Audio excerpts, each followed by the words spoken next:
দেখেন, আসামিরা যখন এখানে কোর্টে উপস্থাপন করা হয়, রিমান্ড শুনানি হয়, তখন আসামি পক্ষের আইনজীবীরা কথা বলতে চায় তারা অসুস্থ, তারা বয়স্ক এবং তাদের কিডনি নাই, তাদের শরীরের এই অঙ্গ নাই, এই অবস্থা, তারা বিভিন্ন রোগে আক্রান্ত, এই জন্য বক্তব্য রাখে।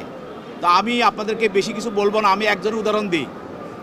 তারা বলে অনেক বয়স্ক, আমি একজনের উদাহরণ দিই, সেটা হলো আমির হোসেন আমু। ওনার বয়স 85 বলা হয়। আপনারা দেখেছেন ওনারও বলা হয় ওনার হার্ট নাই, ওনার কিডনি নাই, ওনার ফুসফুস নাই, উনি বিভিন্ন রোগে আক্রান্ত, উনি বয়স্ক। আপনি দেখেন যখন বৈষম্য বিরোধী ছাত্র আন্দোলন চলছিল এবং তখন তিনি আর অসুস্থ ছিলেন না। উনি 14 দলের মুখপাত্র, 14 দলের উনি সমন্বয়কারী, এবং উনাকে প্রায় দেখা গেছে যে ফ্যাসিস্ট হাসিনার সঙ্গে গণভবনে বৈঠক করে উনি আপনাদের সংবাদ সম্মেলন করেছেন এবং প্রেস কনফারেন্স করেছেন এবং আন্দোলন দমনের জন্য যাহা যা করা দরকার তাই বলেছেন। অতএব উনারা যখন রাজপথে থাকেন, যখন মন্ত্রী এমপি থাকেন, যখন আন্দোলনকারীদের হত্যা করা হয় তখন অসুস্থ থাকেন না, আর যখন আদালতে চলে আসেন তখন অসুস্থ হয়ে যান।